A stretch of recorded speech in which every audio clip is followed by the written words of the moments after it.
Vamos lá então, começando mais um Correspondente Médico. Lembrando que você pode participar, conversar com a gente pela hashtag Correspondente Médico. Vai lá no Twitter, deixa a sua questão, deixa a sua pergunta e eu compartilho aqui com o doutor Fernando Gomes. Tudo bem, doutor? Tudo ótimo, Elisa. Vamos trabalhar? Vamos trabalhar para já e já começamos falando sobre um questionamento de muita gente. Quando a gente chama aqui a participação, não é, doutor, pela hashtag Correspondente Médico, chegam muitas perguntas. E tem uma perguntinha que sempre está aparecendo ali no nosso feed. Mortes por Covid, mesmo depois de alguém ter sido vacinado.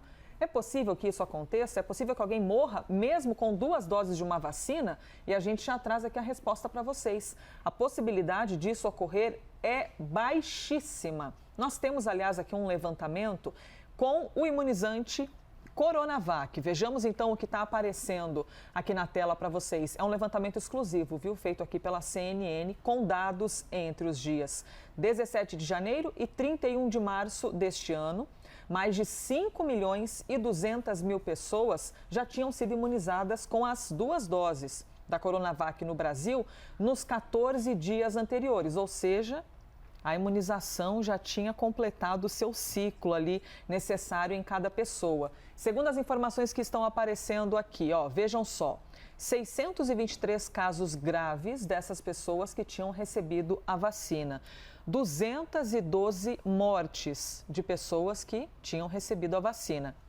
Doutor Fernando, assim que a gente vê esse tipo de informação de 212 mortes, naturalmente as pessoas ficam com um questionamento. Opa, pera lá.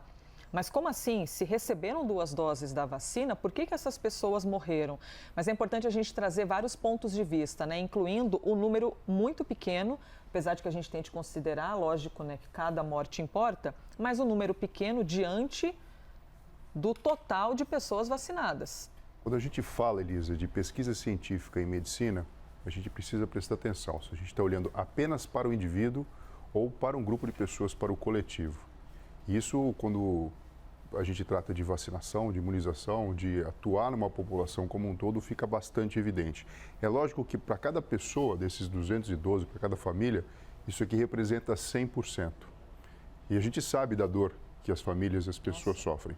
Mas quando a gente olha os números, e isso a gente está fazendo aqui uma projeção do que a gente anunciou de resultado, baseado na fase 3, que seria uma proteção de 100% em relação ao óbito, e a gente vê esse número, a gente percebe que do ponto de vista estatístico, esse 0,000 alguma coisa, ele representa, fazendo uma aproximação numérica, ao zero, a inexistência.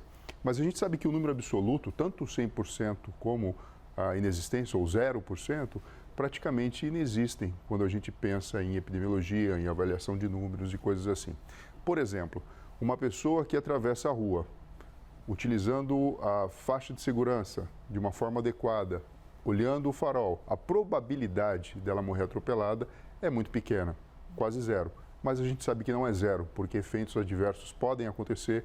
Um caminhão pode passar desgovernado, ela mesma pode ter um mal súbito e morrer no meio da própria via pública. Então, essa linha de pensamento, ela precisa ser levada em consideração, e quando a gente fala de interpretação de dados científicos, a gente tem que entender o que o número de fato significa. Não os 212, mas os 212 dentro de um universo muito maior, sim, de mais de 5 milhões de pessoas. Até porque se a gente imaginar 212, né, esse número, são mais de 200 famílias, né? São mais de 200 seres humanos que tinham emprego, que tinham pais, filhos, irmãos, tios, que é uma perda danada para cada uma dessas famílias. E evidentemente, doutora, é importante a gente reforçar isso, que quando essas pessoas foram tomar a vacina e foram embora e completaram essa imunização, elas foram embora com o sentimento de, opa, estou protegido. A vida está voltando ao normal em breve. E é claro que esse número acaba chamando a atenção, porque justamente como o senhor acabou de dizer, houve uma fase de testes e a informação de que a proteção era de 100% no caso de mortes.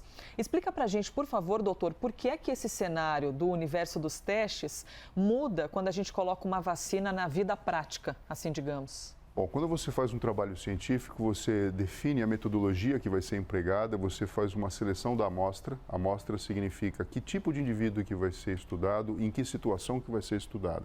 E você controla isso para poder ter um número para depois então se basear e andar. Na vida real, as coisas acabam sendo diferentes. As pessoas têm características físicas e biológicas diferentes. Situações sociais, econômicas, a situação do próprio sistema imunológico que varia de acordo com a sua genética, com a sua exposição no decorrer de toda a sua vida, e isso pode influenciar na resposta imunológica que você venha a ter depois de tomar o imunizante, mesmo que da forma correta.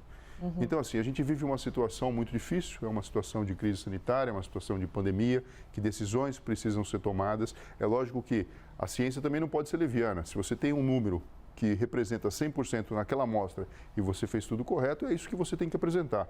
Mas cabe a gente aqui explicar um pouco do que acontece na vida real, que acaba sendo o que a gente chama de fase 4, né? A observação que surge depois. E, infelizmente, os números não são absolutos. Quando você olha de uma forma diferente, de uma forma matemática, estatística, levando em consideração que você pode arredondar esse número, se você pegar 2 casas apenas, você teria aí o 0% representado. Mas na prática, na vida real, a gente tem um número que existe, de mais de 200 pessoas. Então, é só para a gente entender que existe um exercício contínuo em se fazer a ciência e se interpretar dados num ambiente controlado e o que acontece no mundo real. Isso explica o porquê, por exemplo, de alguns estudos, como a aplicação da Coronavac em toda a cidade de Serrana, no interior aqui do estado de São Paulo, a aplicação do imunizante da AstraZeneca, Oxford AstraZeneca, em toda a cidade de Botucatu, aqui no interior do estado de São Paulo, justamente para o levantamento desse tipo de informação que o doutor Fernando está reforçando aqui para a gente, que seria esse pós-venda, né? A vida prática, para ver se num universo maior de pessoas, de que maneira esse imunizante reage. Isso mostra, Elisa, que assim, a medicina, as ciências da área da saúde, não é uma ciência exata. Você percebe? A gente tem um olhar diferente, a gente precisa tomar decisões porque a gente pensa no coletivo, mas sempre que a gente olha para o indivíduo, isso tem um olhar diferente. Por isso é tão importante, né, que o paciente tenha o seu médico, senão a gente seria tratado por máquinas de uma forma coletiva. Sim. E ninguém precisaria desse contato, né, tete a tete com o seu profissional. Doutor Fernando, temos perguntas aqui, viu? O pessoal gosta de mandar as questões pela hashtag correspondente médico. Vamos aqui então, Adailson Gonçalves. Obrigada, viu, Adailson, por ter mandado a sua pergunta aqui pra gente, participando do quadro. A vacina da Pfizer no Brasil está sendo dada com um intervalo de 12 semanas entre as doses, diferente do que está na bula. Isso traz algum risco, doutor? Bom, como eu falei, a gente está vivendo um momento de atento, né? Crise sanitária. Atento, a gente fica feliz por conta disso, as pessoas estão prestando atenção. Vamos entender, a gente tem 2 vacinas em curso no Brasil, tá? Uma que tem um intervalo de mais ou menos 28 dias, né? Entre as 2 doses, e outra que tem 3 meses. Se eu recebo um grande número de vacina e eu posso vacinar um maior número de pessoas, do ponto de vista prático, é um risco que se corre em se aplicar vacina no maior número de pessoas possível, esperando um pouco mais para que chegue mais imunizante e você possa oferecer proteção para as pessoas. Já existem dados científicos que com apenas uma dose, por exemplo, uma vacina, você tem uma proteção, que não é a proteção perfeita e ideal, mas existe uma proteção de mais de 70% para cada pessoa. Então acaba sendo uma decisão que está sendo tomada num ambiente de guerra, num ambiente diferente de uma situação ideal, em que não existe uma pandemia, em que não existe uma crise, em que o número de leitos acabam representando a nossa preocupação. E é uma decisão que precisa ser tomada por pessoas que são envolvidas com a ciência, que sabem o que estão dizendo e entendem que a relação de risco e benefício muitas vezes implica em decisões diferentes do que está na bula propriamente dita. Mais um assunto temos aqui para trazer para o doutor Fernando Gomes, um assunto que chamou bastante atenção, que gera polêmica, questionamento, por isso a gente traz aqui para repercutir com o doutor Fernando Gomes. O casal de atores Fernanda Lima e Rodrigo Hilbert anunciou no programa deles, o Bem Juntinhos, esse é o nome do programa do canal GNT, que eles comeram placenta após o nascimento da filha, a Maria Manuela, foi no ano de 2019. Esse procedimento é conhecido como placentofagia e acaba sendo polêmico.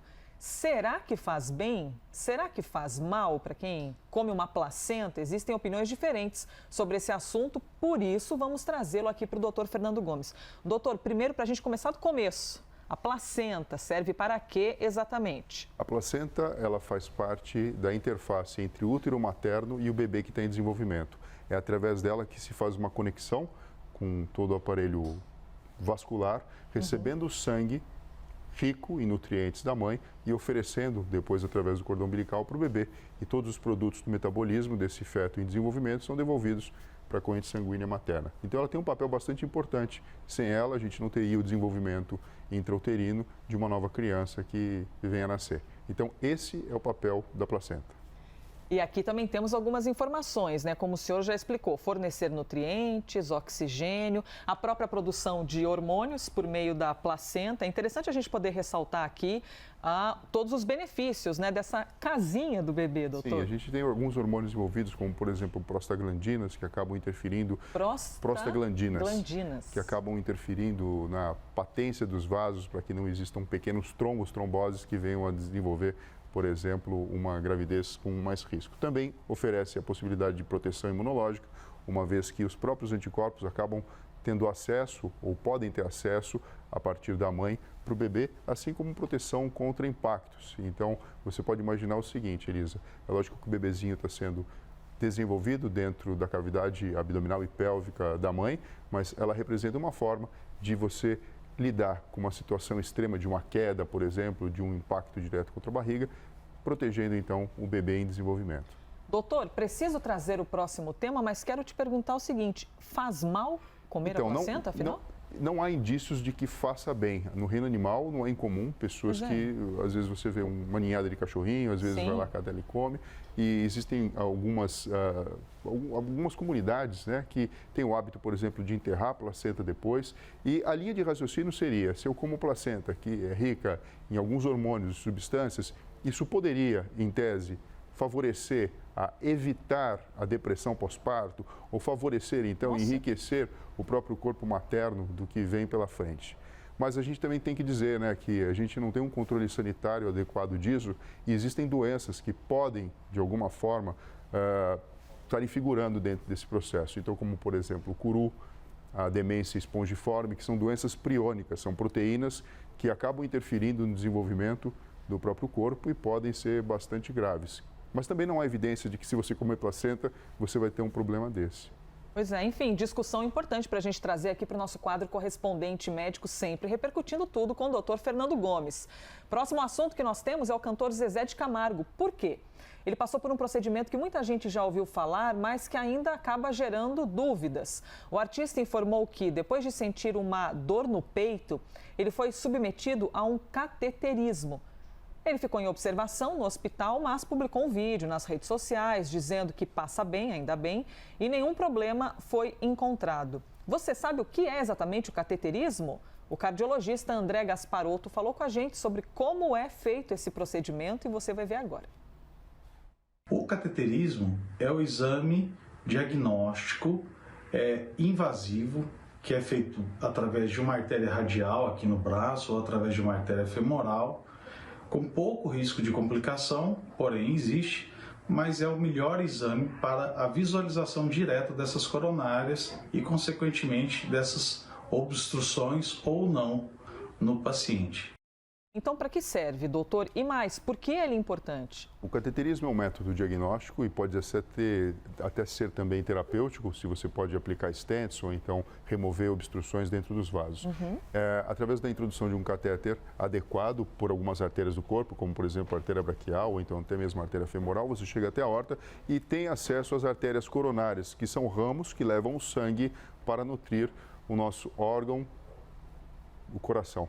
Nosso querido e necessário órgão. O miocárdio, que é o nome do músculo que faz todo esse trabalho que mantém a nossa vida, ele precisa de oxigênio, ele precisa de nutrientes que cheguem de uma forma adequada para ele. Quando existe uma obstrução, nós temos aí a questão relacionada com a angina do peito, com a insuficiência coronariana e quando existe uma obstrução de fato, o infarto agudo de miocárdio, que pode causar problemas muito graves, até mesmo a morte. Então, através desse método é possível se visualizar de uma forma bastante rica como está a patência desses vasos, a existência ou não de obstrução e até mesmo para definir o que o cardiologista propõe como forma de tratamento, para que o miocárdio, o músculo cardíaco, continue recebendo sangue de uma forma adequada. Doutor, e o pós-operatório, assim, digamos, quem passa por esse tipo de procedimento acaba sendo uma pessoa que tem de ter um acompanhamento, precisa ficar sempre atento a isso ou volta a viver normalmente? Volta a viver normalmente. É lógico que cada vez mais nós temos tecnologia para que esse procedimento seja feito de uma forma bastante segura. mas como você falou, pós-operatório. Por quê? É um procedimento invasivo. Você entra dentro do corpo da pessoa numa situação especial, obviamente sob sedação, a pessoa não vai sentir um desconforto, mas você tem acesso a vasos extremamente importantes para a manutenção da vida. É lógico que pode existir complicações, como por exemplo o rompimento de um vaso, o deslocamento de um trombo, que cada vez é muito menos frequente frente à tecnologia e o treinamento de equipe especializada para esse procedimento. Para encerrar o assunto, só vou reforçar que é bem importante, né, a gente saber quando outra pessoa está bem. O próprio artista, o próprio Zezé de Camargo, publicou um vídeo nas redes sociais dizendo que passa bem e que nenhum problema foi encontrado. É sempre isso que desejamos para todas as pessoas num pós-operatório. Então, isso é uma informação extremamente importante. Ele passou por um procedimento, poderia existir alguma obstrução que necessitaria de um tratamento e isso foi descartado. Então, saúde, né, e sucesso para o nosso querido Zezé de Camargo. Saúde para Zezé de Camargo e para todos nós. Aliás, saúde, que palavrinha, hein? Como a gente tem precisado dela e muito. Doutor Fernando, obrigada, viu, por mais um dia. Obrigado a você, Elise. Pessoal, até breve. Encerramos então mais um Correspondente Médico.